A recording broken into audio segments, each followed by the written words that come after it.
Hello, welcome to the Chris Davis Show, and I'm your host, Chris Davis, and today we're going to talk about the Netflix series Iron Fist. Alright, so when Iron Fist came out, I was deeply concerned. The critics gave it a low score, alright, 17% on Rotten Tomatoes. I was thinking that this was going to be the worst of all the Marvel Netflix series.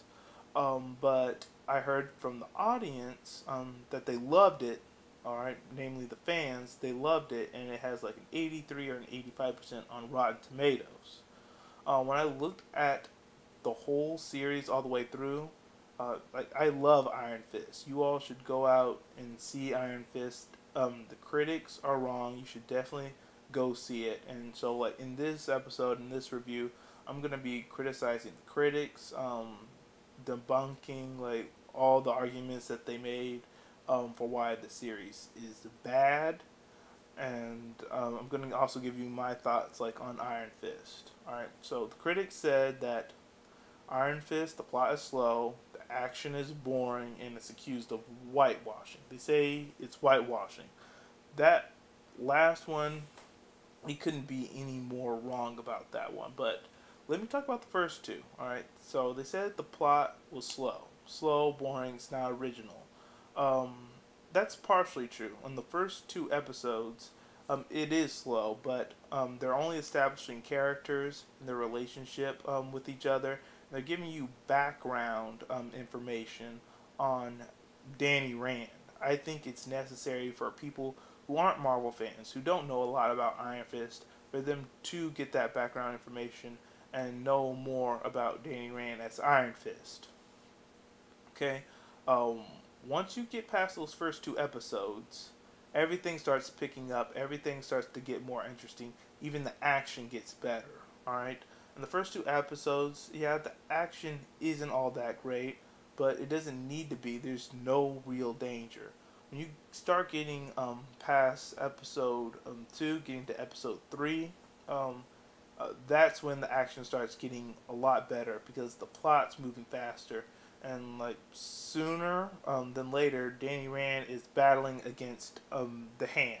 Okay, and that's when the action starts really happening. That's when you see Iron Fist kung fu style, and that's just when everything gets amazing. Okay, no, I mentioned the Hand, but I won't further. I won't give you any more information on that because I know how people are about spoilers. They don't want to know like the whole plot. I'm just telling you the action does get really good, especially when Danny Rand is fighting the Hand. Um, Now they accused Iron Fist of whitewashing. Alright, Iron Fist is not whitewashing. This isn't like Ghost in the Shell. This isn't like Doctor Strange. Those two films whitewashed, but not Iron Fist. Alright? For those of you who aren't familiar with Ghost in the Shell and Doctor Strange, there were some complaints that one of the roles in each of those films were whitewashed. In Ghost in the Shell, its source material is anime. Okay? So since it comes from like anime, the role Scarlett Johansson got should have gone to an Asian actress. Um, in Doctor Strange, and the comic book, the Ancient One is of Asian descent. But you know, in the film, they made Tilda Swinton the Ancient One, who is of Caucasian descent. Okay, so those two films whitewashed because in the source material, those characters that Scarlett and Tilda were playing were of Asian descent.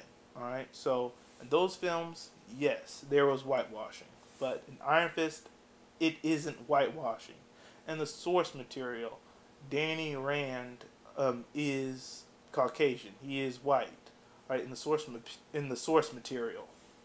There have been many people who have held the mantle of Iron Fist. There have been Asian Iron Fist. There have been women Iron Fist.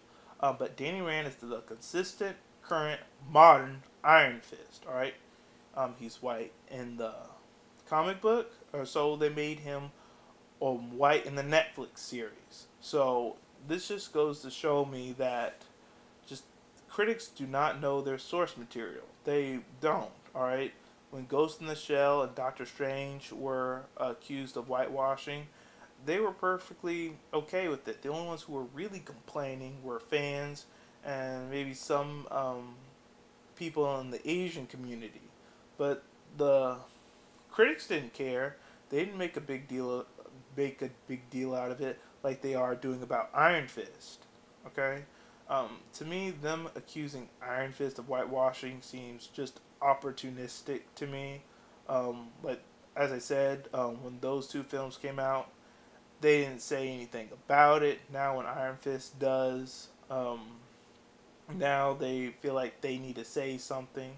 But this time, with Iron Fist, they're wrong. Because in the comic book, he's white. So in the Netflix series, they made him white. Okay?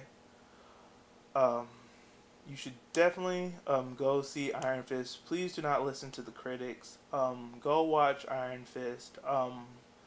Through my research, I've learned that right now it's the most binge show on Netflix. So please go out there and watch it. Sometimes the critics aren't right. Alright? They're not right all the time. Okay? And it goes down to really opinion. They say a film may be good. You may not like it.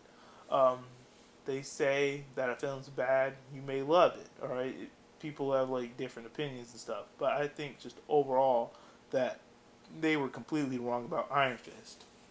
Because I read their reviews. I heard what they said. And when I went in to Netflix to watch the series, when I had their thoughts in my mind, I was just thinking about how completely wrong they were. So, go out, go see Iron Fist. It's on Netflix. If you don't have a Netflix account, go ahead and set it up. It's definitely worth it. You can watch a lot of original series on Netflix account. I believe it's $10 a month. Go out there and go see it. Let me know in the comments section. Have you seen Iron Fist? Do you like it? Do you not like it? Let me know in the comment section below. And have a great day.